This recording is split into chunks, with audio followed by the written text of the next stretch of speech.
ஒரு பணக்கார நில உரிமையாளரின் மகனான ராமநாதர் ஏராளமான நிலங்களை பெற்றார். ஆனால் எதையும் தங்கமாக மாற்றக்கூடிய ஒரு மந்திர மருந்தை கண்டுபிடிப்பதில் வெறி கொண்டதால் அதை புறக்கணித்தார்.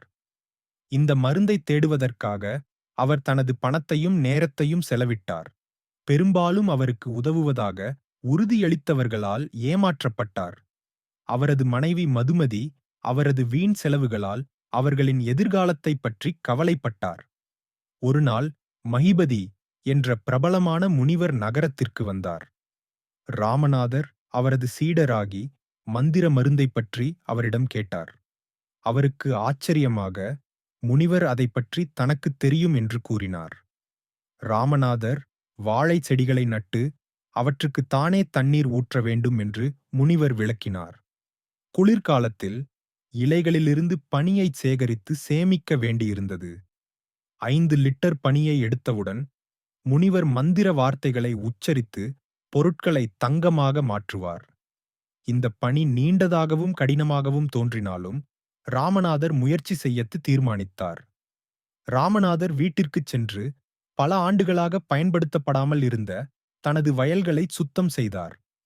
அவர் பல வாழைச் செடிகளை நட்டு அவற்றை நன்றாக பராமரித்து குளிர்காலத்தில் பனியைச் சேகரித்தார். மதுமதி வாழைப்பழங்களை சந்தையில் விற்று நல்ல பணம் சம்பாதித்தார். 6 ஆண்டுகளுக்கும் மேலாக அவர்கள் தங்கள் வாழைத் தோட்டத்தை விரிவுபடுத்தி இறுதியாக 5 லிட்டர் பனியைச் சேகரித்தனர்.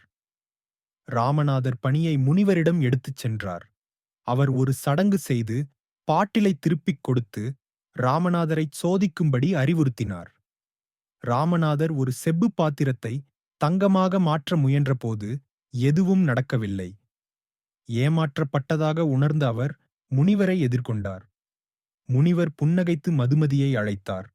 அவர் தங்க நாணயங்கள் நிறைந்த ஒரு பெட்டியை கொண்டு வந்தார்.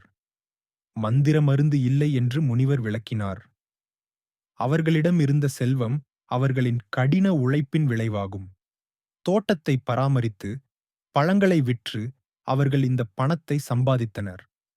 கடின உழைப்பின் மதிப்பை ராமநாதருக்கு கற்பிக்க அவரை ஏமாற்றியதாக முனிவர் ஒப்புக்கொண்டார்.